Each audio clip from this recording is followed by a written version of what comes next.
they're trying to get bought. DC just got bought by AT&T. So they're trying to get bought. The last thing, and that was kind of like 3 or 4 months ago, I heard that news. Like they're trying to get bought. So wow. DC got bought. Yeah, DC got bought by AT&T. Yeah, DC got bought by AT&T. What? So that's something. Yeah. Seuss dropped that in our group chat. I think like a month ago or like early December. It was like late November. That's interesting as hell. I didn't know or like that week of Thanksgiving. Yeah, they bought DC. So that's like that's a deal that IDW is trying to get. You kind of you know what I'm saying, like one of those type deals. Because and I would say it's even more important for kind of like a publisher like that, because it's like hopefully the Last Ronin can really secure that publisher. You know what I mean, keeping people. Did you sidebar? Because I'm reading this real fast. Did you know that the last 8 DCEU movies made $5.5 billion over the past 7 years globally? Yeah, like no. What? I think what people. Yeah, I think what people fail to forget, us being critics of these comic book movies, is how much money they draw in. So why do you think that everybody and their mom is trying to make them? Because even though we necessarily don't really enjoy a lot of the top tier IPs that really came out this, like I would say from 2009, 8, going back from like the DC stuff, is that they all did well far as statistically. Our little chime-ins of what we don't like from the storylines and all that shit, obviously like those opinions matter, because like we're fans of the comics and stuff, and when we want to see the comic representation, like we're big DC guys, so like we want to see that represented in film.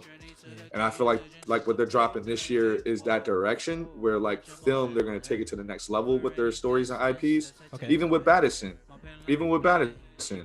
So like I feel like they're shifting into like catering the fans, and like their IPs. If you look at their IPs, like come on, if we're talking to the regular, if I ask my dad downstairs, like yo, you know about Winter Soldier or Batman, he gonna say fucking Batman. You know what I'm saying? Like their IPs are more known to the regular common person. You know what I'm saying? Not to say that people don't know Marvel shit, but you know what I mean? Like exactly. Like you know about Iron Man because you played like Marvel vs. Capcom or some shit. You know what I'm saying? Yeah, you know about like Marvel Man, like Captain America, but like you probably didn't know who Black Widow was until you seen that Marvel movie. I didn't know who fuck Black Widow was until I seen Scarlett Johansson playing her. I'm gonna keep it 100, just because there was like I was like not as much in comics as I am now, but like you know what I mean, when they started dropping these movies,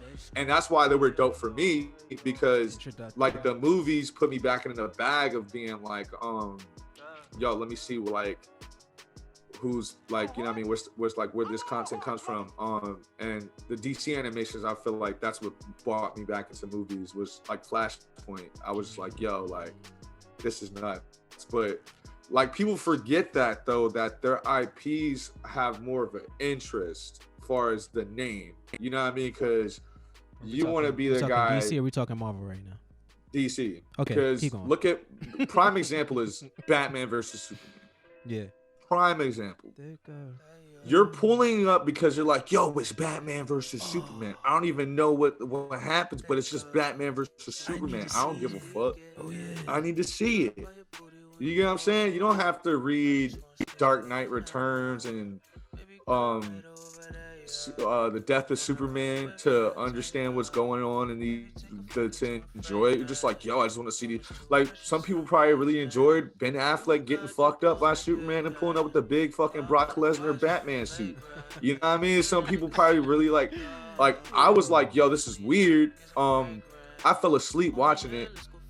This was weird, but like, and I was mad that I did, but it just didn't hit. You know what I mean? It just didn't really hit like that. But that perception, statistically, far as the numbers that it built in box office, like they sell seats, they sell tickets, they sell movie tickets. You get what I'm saying? At the end of the day, it's all about like the ass. Like the thing is, it'll do that for like a week, like the first, I would say those movies were really good like that first week, because you're going to go see it, and if you're someone that bases all your shit off of Rotten Tomatoes, then you're like, okay, I'm not going to see that. Or if you're someone that's like me, that's just like at the point where like, yo, you got to get your own opinion, you'll just pull it up for your own opinion because you just enjoy like shit. So either that, you'll have that, but I would say after the first week, then they like sit, and then they don't really like, they get out of theaters really fast, so they try to get the money back. But I would say push that shit ASAP. Like, best believe like Justice League made some bands, even though the not Snyder cut was big mid. But that best believe that John made some fucking bread. I mean, that has nothing to do with butts in seats, like you said. Getting butts in seats, they able to do regardless. What the viewers are actually. I'm pretty sure like Harley Quinn got some motherfuckers in seats. Harley Quinn, I'm positive Harley Quinn got some asses in the seats. $5 billion off the last 8 movies. You feel me? Do the math. That's a lot of bread. I don't care how much you talking. So Harley Quinn made bread. That's why they gave her own movie. Exactly. Like regardless of how much of a flop that was as an entertainment, I'm sure if you. I'm not really for the current iteration of Harley Quinn like that. I feel like she's not very interesting to me personally. Like I want to see. Like, I could see that. She would not fare. She would not fare very well in an action movie, is what I'm saying. You feel what I'm saying? Yeah. She would not, regardless. So I want to see an iteration of Harley Quinn that on screen that would be like not just a bantery, clever, wisecracking kind of version, but also crazy with the hands as well, backflips, gymnast shit. You know what I'm saying? She's supposed to have all of these I can survive a fight with Batman ass skills. I want to see that. Yeah, because I feel like the rise of the character of Harley Quinn, because Harley Quinn is a top 3 IP for at this point, if I'm just kind of going off of my personal what I'm seeing, and just kind of seeing like what kind of like people like, I would say it will have to be like Batman and like Harley Quinn and like Flash. It's probably like the individual characters. You get what I'm saying? That's like selling good. You look at the TV shows, look at comics, and you look at like what they do outside of those in like games. You know what I mean? I would say it's those 3, because like the way they market her, and I would say the success and the rise of a character like Deadpool definitely catapulted that, because like you look at the animated Harley Quinn show is fucking hilarious. You keep talking about it's beautiful. It's beautiful. No, it's beautiful because it's like all the it's dope because it's all the like kind of like funny inside jokes that we make as like comic book fans. They're in that like so, and then like I just love how they portray like characters like King Shark. Like that show made me like really fuck with King Shark, because he's like in the Harley Quinn show, he's not as like vicious and like crazy. Like their whole narrative is like he's like put together, he's like really smart, you know what I mean? But it's just like he's a shark, you know what I mean? He's a man shark, you know what I mean? So I thought that was hilarious that you're expecting like some lighthearted respecting Kings. Yeah, it's on some lighthearted shit. So that's what makes it like the second episode is like her at a bar mitzvah and some dudes talking about like fingering her, like, and I'm like, yo, what the fuck? Like you know, yeah, some like little young bull, yeah, it's TVMA, it's TVMA, yeah. So what? Yeah, it's big TVMA, because I just told you that. Yeah, for definitely. No, it's really dope. Bigger Bang and Harley Quinn. I would say where. Holy shit. Yeah, the Harley Quinn serves, because they play with the whole like Poison Ivy and Harley Quinn lesbian thing. They play on that because there's like hella episodes that Poison Ivy's like mad jealous if she's getting any clout. She already like first any clout. Yeah, you know what I mean? So like, because the whole funny part about it is like she's trying to become like her, like the best villain in Gotham, like herself. So that's the drive of every episode, is that how can Harley Quinn be Batman's biggest adversary? And the whole gimmick of it is that everyone takes her as a joke because she's Joker's girlfriend.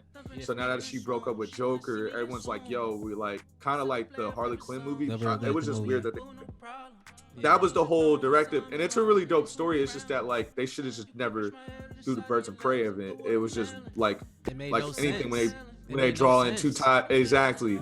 It just didn't really.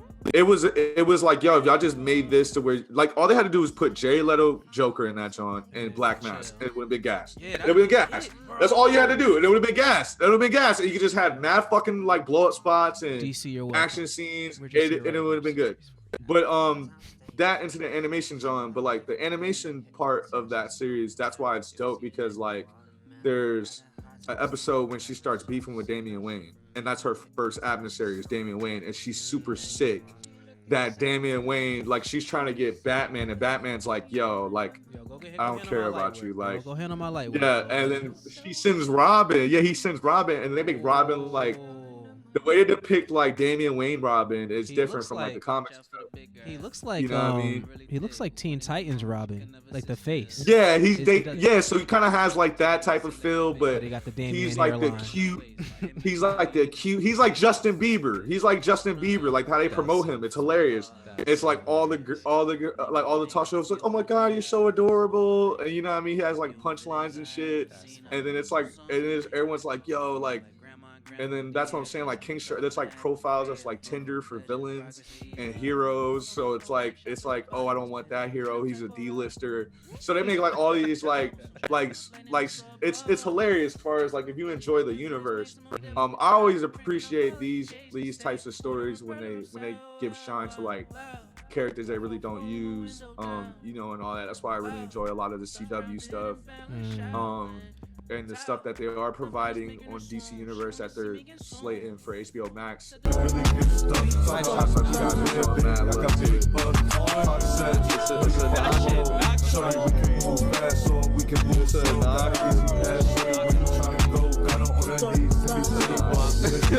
a